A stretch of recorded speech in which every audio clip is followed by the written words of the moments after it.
Đấy ta lựa mà ba. Sao bấm cho ta lựa vậy ta? Chụp hình kia, bên kia này. Hay. Có 5 chữ thôi nha. Rồi, bây giờ tới câu số 2 đây. Bây giờ cái đội này nè, chọn câu nào người ghé, chọn câu nào? Câu mấy? Ada buat orang nyuruh Số 15, câu số 15.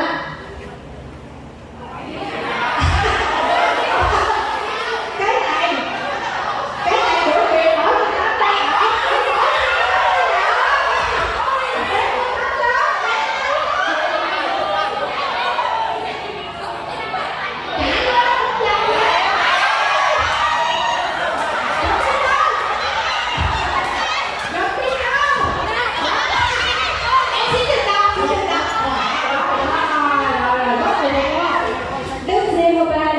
Sự tôi sẽ giải quyết cho gì?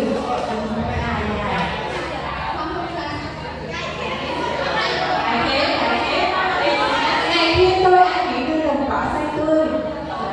Bên đây tôi đến ngày rất bình tĩnh.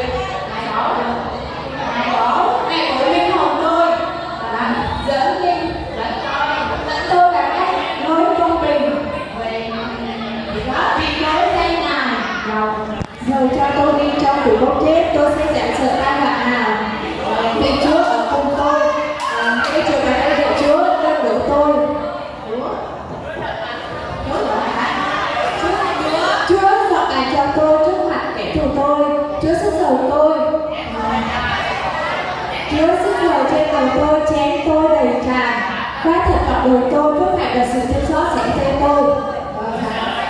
Tôi sẽ ở trong ngài. Tôi sẽ ở trong nhà Giê-hô-va cho đến lâu dài. Nghe bạn ơi, cô coi cái câu này đỉnh cao lắm, nhưng mà là tên khác của mình ai quá cái câu nào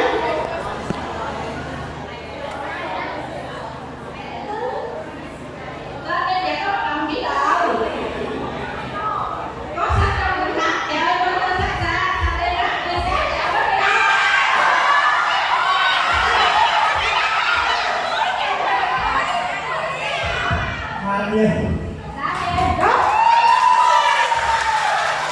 hát một bài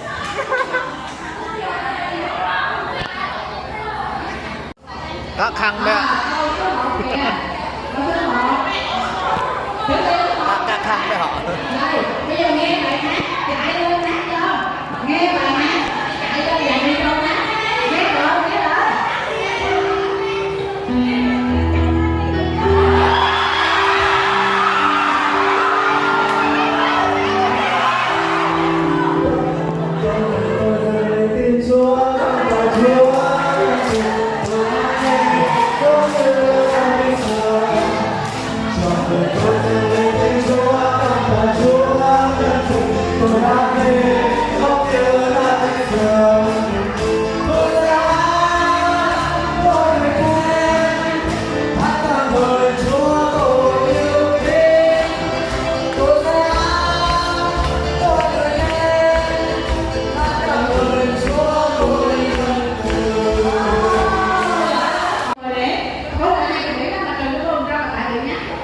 Rồi, bây giờ cái đội mà cái bạn này nãy giờ cả hai lần rồi đó không?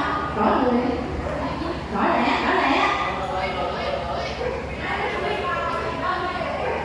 Ai đã được quà rồi đổi người. Ai được quà rồi đổi người các bạn.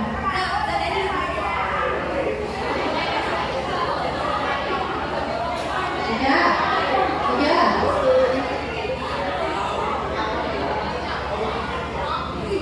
Bây giờ cái đội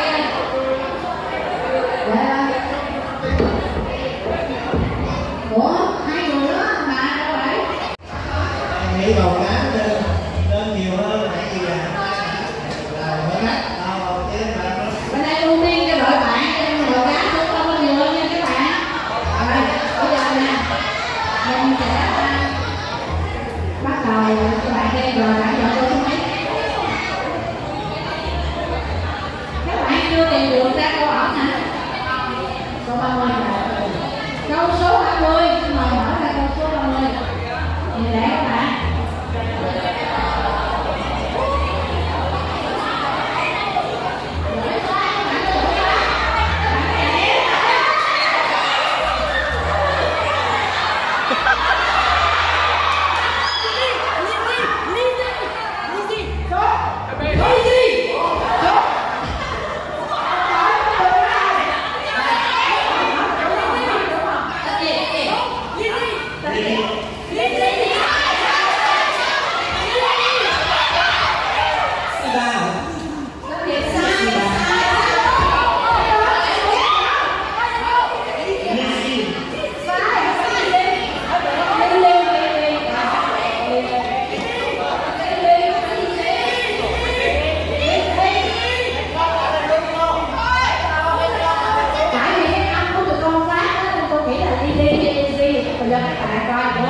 Câu thứ 23. Câu thứ 23. Biết chữ gì?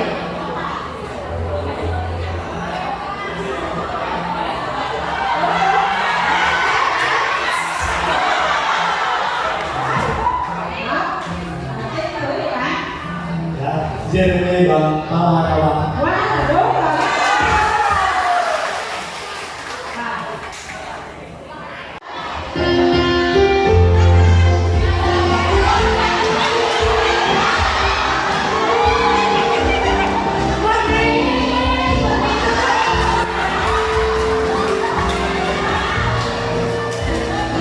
Hát đi, hát đi, hát đi. Nuôi chim bay, nuôi chim bay.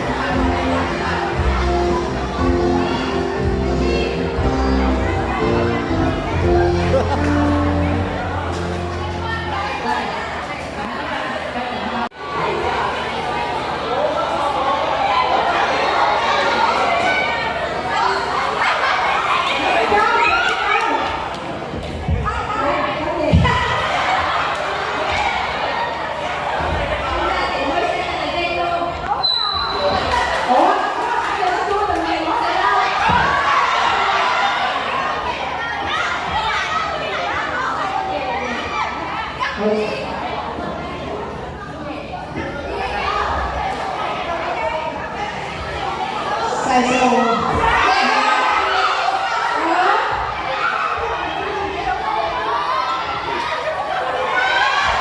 Jetro. Jetro. Câu số 21. Câu 21 nè. Ba câu ta được con trai của đâu đây cái gì?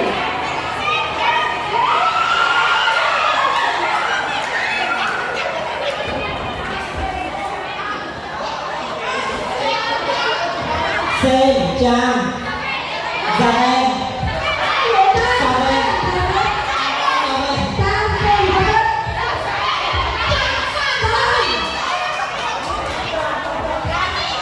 Trang Sa Đen Trang Sa Đen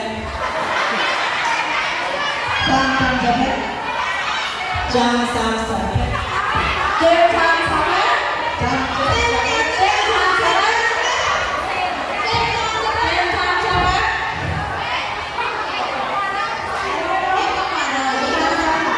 Xem cha đã có. Xem sang thêm. Rồi, lẽ. Các này phải ngồi trên đường.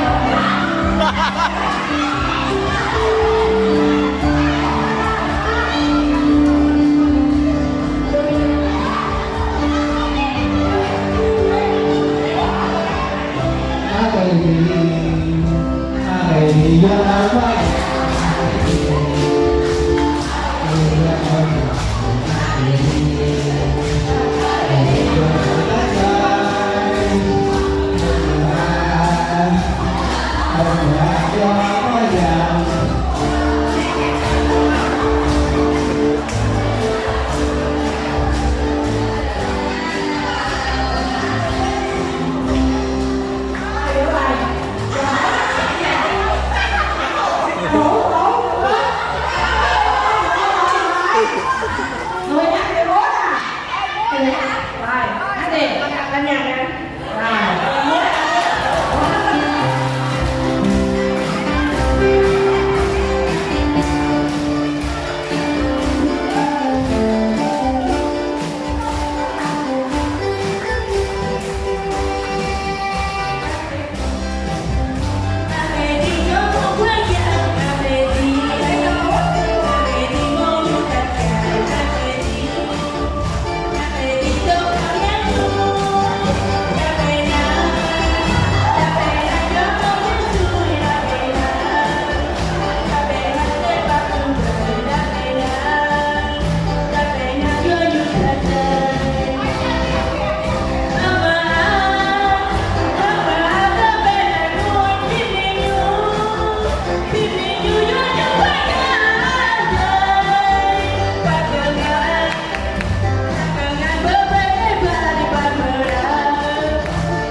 quên nói Ly Trang ký trên trang như mới hồi nãy hình như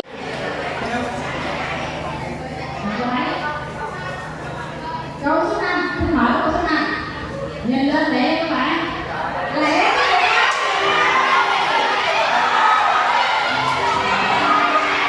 Không có mưa.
Nếu cho người nào chẳng đi theo câu kiểu của người khác, chẳng được cho người nữa.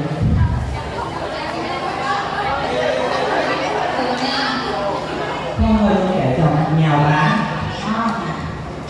không đúng các bạn phải có là phước cho người nào bạn theo cái kẻ dữ bạn nó kẻ ác như là bạn đó bây giờ đối đáp không có nói vậy là không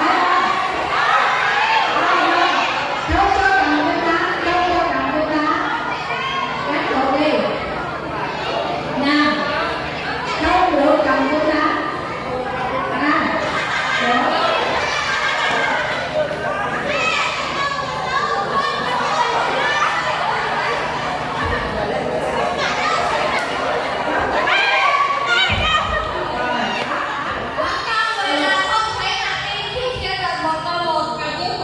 không sai rồi đúng không? Cũng cho người ta chẳng theo cái của mẹ nữa thì chẳng biết bắt đầu không rồi chỗ của mẹ nào đó. Đúng. Câu này em dễ. Dễ quá.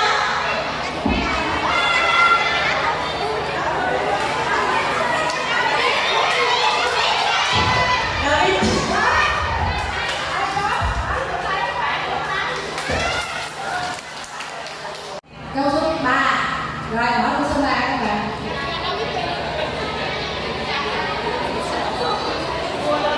Ba mươi biết tên gì?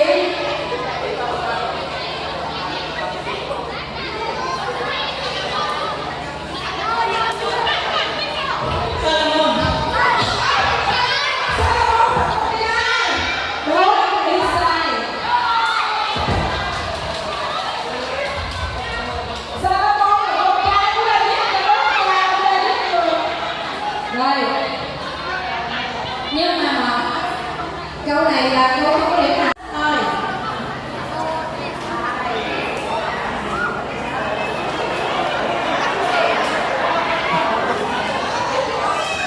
Một màn không?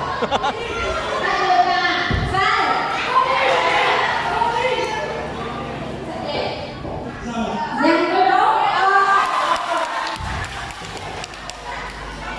Lúc mà Chúa Giêsu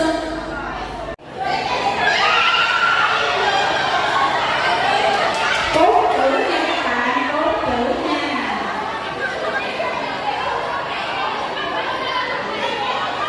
Bốn chữ.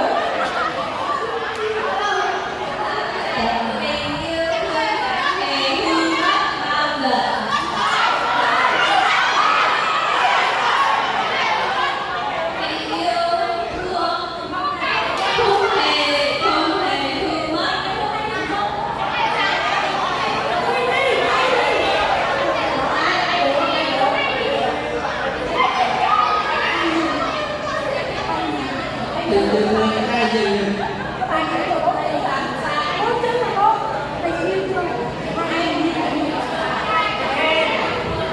Tình yêu thương chẳng như mất, Chẳng thấy. chẳng hề luôn. Tình yêu thương hay như một.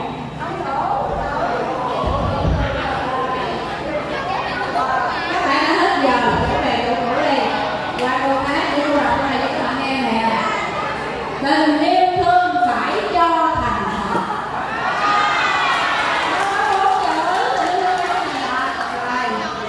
Bây giờ nói ra nè. Thấy chưa? Đầu này hết rồi. Số 6. Câu số 6.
Nhân đóng không được. Ta ban sự bình an cho các ngươi. Ta để sự bình an. Ta để sự bình an cho các ngươi. Và sự bình an của ta chẳng như thế gian ban cho lòng các ngươi chớ bối rối và mới có 2 chữ bình an nè. Cái chữ bình an thứ hai là con nói tôi mới trước đó. Nó lại được được. Để sự bình an. Ta ban sự bình an. Ta để trước. Sự bình an ta để cho các Sự bình an ta chẳng như thế gian ban cho. chưa đúng rồi. Sự bình an chẳng như thế gian.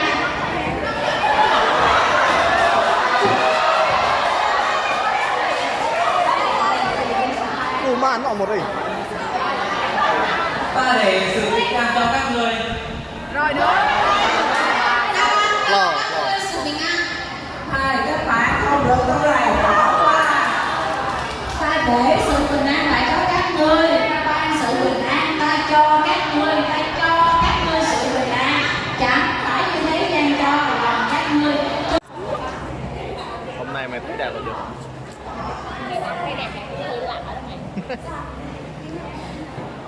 Mau vào trong đời hạt, mau vào. Lào sự độ vừa gì.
trên muôn mùa và chúa các chúa về cuối năm và rực rỡ vinh quang. Giêsu Ngài đã đánh thức ta chết và thế gian. Giêsu quyền thế và chúa phải quân cùng trước Ngài. Trời đất sẽ ban yêu ta như chúa vẫn mãi nguyên đến một cuộc không đổi thay, đến một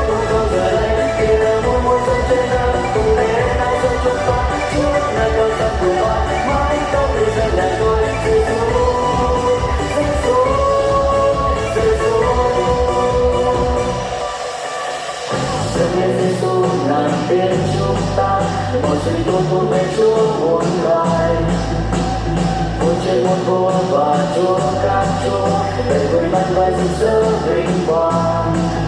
Giêsu, Giêsu, Ngài đã đặt cho con trên và thế gian.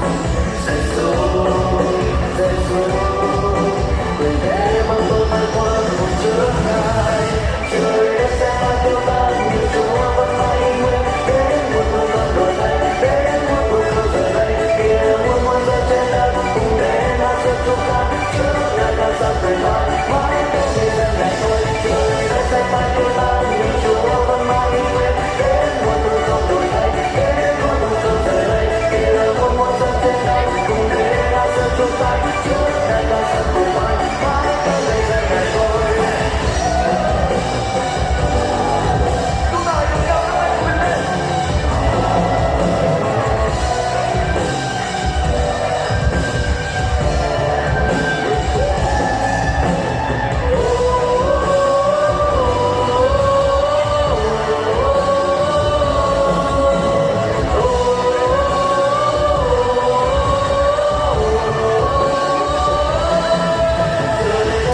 Kêu ta nhìn Chúa vẫn mãi nguyên. Đến một lúc không đổi thay, đến một lúc không rời đây. Kia là muôn muôn dân trên đất cùng để ra sân chúng ta. Chúa Ngài đã sáng quyền mãi, mãi tôi vì dân Ngài thôi. Trời đất sẽ mãi kêu ta nhìn Chúa vẫn mãi nguyên. Đến một lúc không đổi thay, đến một lúc không rời đây. Kia là muôn muôn dân trên đất cùng để ra sân chúng ta.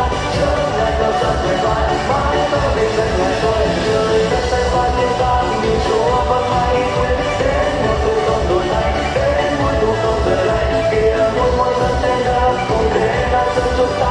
Chúa Ngài đã sáng quyền mãi, mãi tôi vì dân Ngài thôi. Giêsu, Giêsu, Giêsu,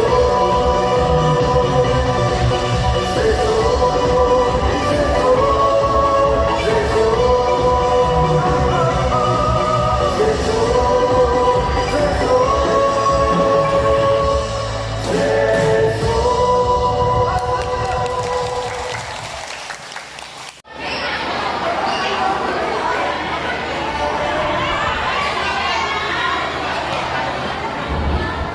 Phép lạ đầu tiên của Chúa Giêsu là biến nước thành rượu. Đúng rồi, giữ tay các bạn. Sau này, năm đếm. Và đặt tên cho nhóm mình và khẩu hiệu cho nhóm mình. 30 giây bắt đầu. 30, 29, 28, 20, 27, 26, 25, 20, 21. Kinh. Cài ba người hết. 20. 20. Một ca bao nhiêu? Mấy tặng quà cho ai vậy?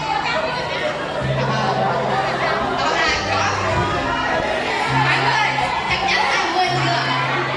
Rồi, màu hồng ơi bao nhiêu ạ?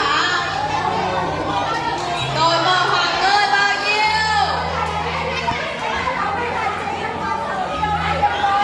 Chưa, mình hỏi số lượng.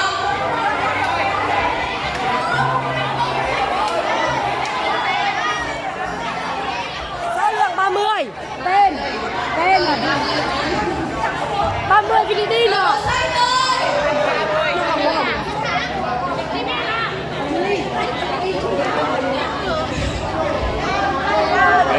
Mấy đứa này có biết chơi không?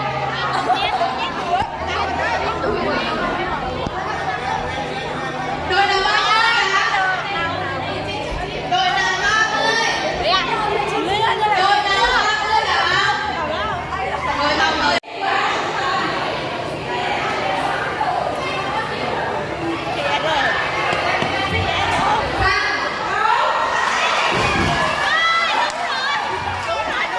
Clear.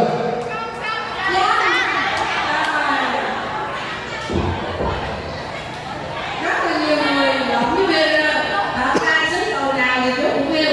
Nhưng mà Vy thôi nha. Đội màu hồng. Thôi mà đâu phải đội đen nhỏ Đội đâu. màu hồng 29 thuộc hết rồi. Bữa nay màu hồng hả? Sửa tớ nói trước, đội nào mà nhiều người, đội đó sẽ hơi bị khổ nha. Tớ nói trước á. Nên bây giờ còn một đó. Rồi, ok. Màu hồng. Các bạn kia không phải nói hả? Màu hồng. Màu hồng.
màu xanh là ngay bên kia kìa.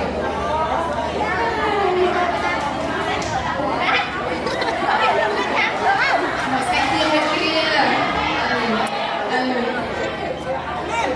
Đủ chưa các bạn ơi? Cho lên sóng luôn. Rồi, bây giờ tại vì rồi các bạn đông quá, không ra rồi người khác đi, đúng không? Mình phải bảo chia không chỉ chia. ra đuôi ông là thiếu người rồi. Ông mặc lâu ta chột này. Từ cái liệt kiện mình đấy. Chia cho màu xanh mà. Bạn đã chưa có? Bạn chưa có? Mình hỏi bạn nào chưa có đâu phải hỏi sư đâu. Còn thiếu người. Chưa có. 29 phải có người mà 26. Em chưa có hết chưa? Đây, bạn nào không có thì ra liền đủ nha. Nhập đi phát cho các bạn đi bạn. Phát cho các bạn đi.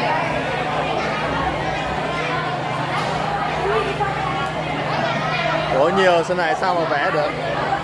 Phát cho các bạn đi bạn ơi. Nhưng mà ban tổ chức bắt quà của mình với à. Mở quạt to lên. Nhưng mà ban tổ chức bắt quà của mình với.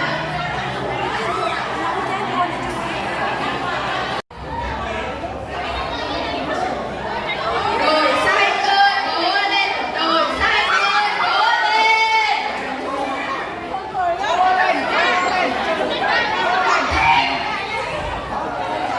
Rồi, các cậu ơi, cố lên nha. Cái này các bạn hơi cực một tí nha. Rồi, không được dùng tay nha. Mình đã thấy bạn dùng tay rồi đi. Mình sẽ nói là tổ chức sẽ chơi điểm. Trời ơi, cố lên. Các bạn không chơi có thể bầu bầu cho các bạn không ạ? Cố lên, cố lên, cố lên. Cố lên, cố lên. 3 phút thôi các bạn ơi, thời gian của chúng ta có hạn. Cố lên, cố lên, cố lên. Lấy tay. Một hai, một hai. Lấy tay. Cố lên. Bạn đầu tiên đừng lấy tay. Bạn thứ hai không được lấy tay, chỉ lấy miệng. Cố lên, cố lên. Cố Năm lên. nhạc chúng ta thêm nhạc đúng không ạ? Cố lên. Năm nhạc ơi, cho Năm nhạc, năm nhạc, năm nhạc thêm nhạc nữa. cho các bạn để sôi động các bạn.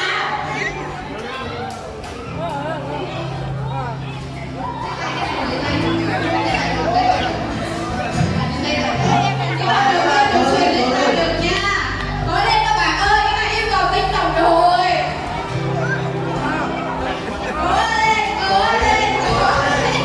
Cố lên các bạn ơi.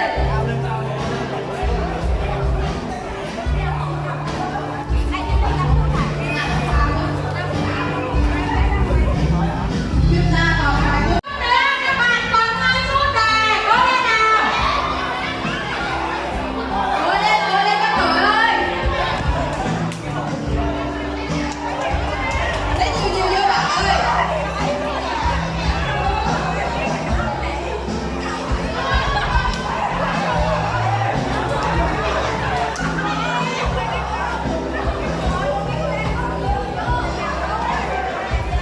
Đội màu tím rất là giỏi luôn.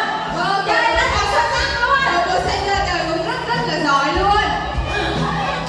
Màu tím tuy là rất nhiều con cá nhưng mà rất là giỏi nha. Cố lên các bạn ơi. Mình thấy đội màu xanh bạn có thể làm được cho mình luôn. Sắp đầy cái vi rồi. Y như con vịt hả? Ca ca ca ca. Cố lên các bạn ơi. Các bạn màu tím nào cố lên nào để các bạn ăn xong các bạn chờ kìa. Cố lên, cố lên. Cái nàyคือchúng ta yêu cầu tính đồng đội rất cao nha. Không được dùng tay, không được dùng tay. Chúng ta còn 1 phút nữa. Cái nào mà đổ được đổ vào mồm luôn. Cố lên các bạn ơi. Chúng ta còn 1 phút nữa. Chúng ta còn 1 phút nữa. Rồi bên này nếu mà đặt đổ bồng thì quá thì ráng chịu nha. 30 giây nữa. 30 giây nữa các bạn ơi. Cố lên. 40 giây.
Rồi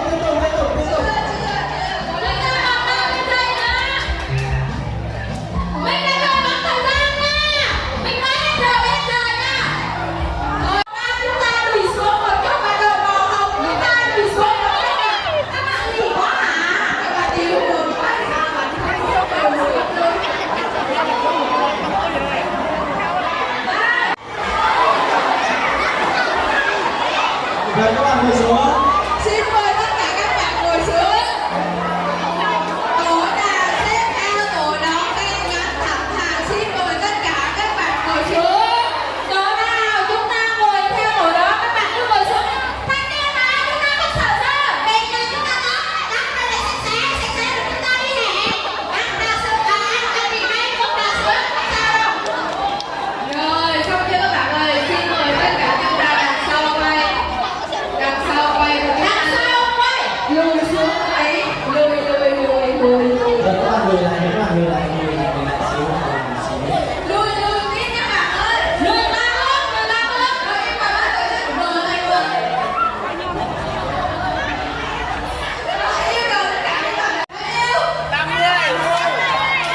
Đã là 20 thôi nha, nhưng mà thấy cộng vẫn rất là cao. Còn cho thưởng thêm điểm nữa.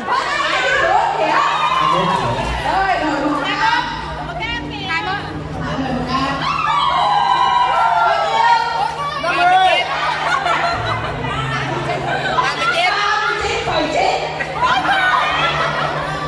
39,9 rồi cho thêm 0,5 thì như là 4 điểm nha. Rồi các bạn chấp nhận được chưa ạ? Rồi các bạn chấp nhận.